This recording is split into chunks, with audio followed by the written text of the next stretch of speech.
Okay, abali ku Simon TV ekiriwo saawa zino nina loza abaddezeko waabwe Sembabule kulaba ku bazadde be na kubuuzako ku bantu ab'ekyalo.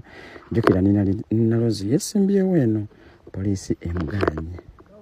poliisi emuganye okukola ekintu kyonna era ne batugoba. Oyo yabadde Osata ina mayinja oli mulala ye DPC be bakulembedde mention eno. Thank you bali ku Simon TV story. I'm seeing the number is increasing. So yeye alikwewunya otuka wanate bantu badde wano banki bateseko kati nyimba kati za byobufuzi. RDC called Muse says if there's a rally at your place you have not written to us. RDC yakubidde Muse yo namugamba kubanga olina rally oba ne gathering yonna. So why I'm here is to confirm that there's no authorization for this gathering. Tuli wano oba ali wano kukaka sandi ekiri wano tekiriiwo. So you people are going to leave this place abantu muli wano mwena kati mujja kuva right away tusaawa eno kati until when they have got authorization to gather people here. Paka mzee agenda afuna olukusa kuva RDC n'ebiyongerako.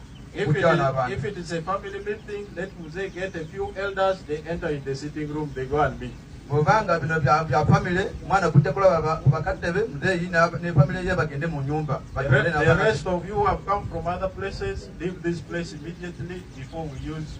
Abaponde bweru abatali ba family eno mutandikirewo katikati kwetwogerera. And of course, that's the end of my communication. DJ, switch off the system. Bidongo yakwe bidongo atali wa wano switch off, it will be confiscated. Atali wa wano akwate kuba politi. Everyone leave this place right away. Right away, I've said let everybody leave the place.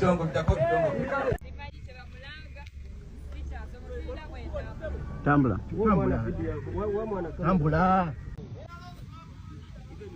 bane mujenze bayise waka.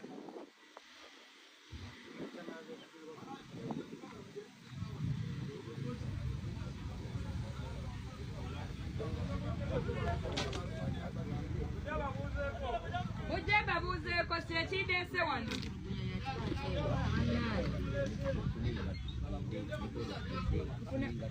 Ndetuna ko kubatesa sisi wese.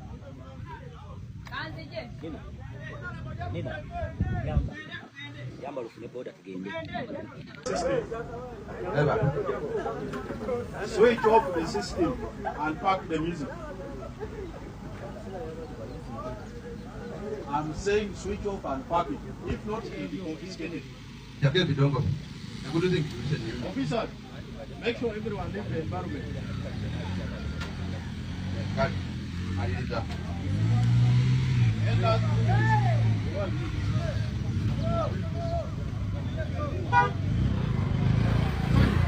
people go. You can do it.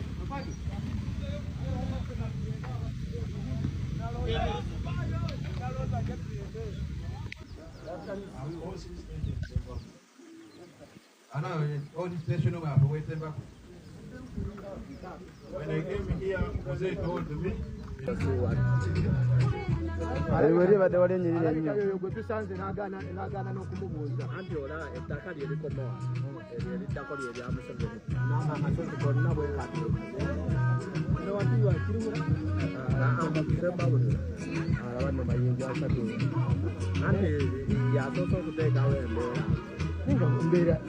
Bamugamba wayo ngano mano okwata abakadde bomwaniriza makaga abasinga tubadde mu ssaawa ebibadde ayo yayise muzeeyi kati